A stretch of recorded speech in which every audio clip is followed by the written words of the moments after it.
Баршаңызға қайырлы күн. Бүгін өте дәмді мандарин қосылған супер салатты көрсеткім келіп отыр сіздерге. Жасап көріңіздер. Ол үшін алдымен бізге банан және алма, мандарин және йогурт қажет болады. Йогурттың қандай түрін қосу маңызды емес. Қалаған йогурттарыңызды қосып жасай берсеңіздер болады. Және де осындай қара мейіз, яғни суға салып кішкене жібітіп қойдым. Және жержанға қажет болады. Алдымен бананымызды осылай көбік қылып турап алатын боламыз. Яғни банан бұл жалпы өте пайдалы жеміс. Яғни біріншіден аллергия тудырмайтын, және де кальций өте бай.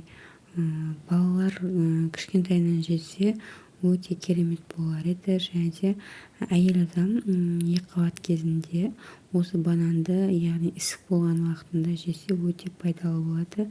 Алдымен бананымызды турап осылай тәлкеге салып алатын боламыз. Алманы да білесіздер, өте пайдалы жеміс екенін, және де ол қан құрамында, яғни темірдің рөлін жақсы атқарады. Қан айналымды жақсарту мақсатында, яғни алманың сыртын ашып көбік ретінде турап алатын боламыз. Және де мандаринімізді осылай тек бөлшектеп салатын боламыз. Және де мінекей йогуртымызды араластырып аламыз. Яғни әбден жақсылап араластырып, және де мейізімізбен жаңғағымызды осылай пышақтың көмегімен майдалап турап алдым. Онан кейін қоспамызға қосып жақсылап араластырып алатын боламыз. Онан кейін өздеріңіздің фантазияларыңызға қарай осылай әсемдеп әдемілесеңіздер болады. Жасап көруге кеңес береміз сіздерге.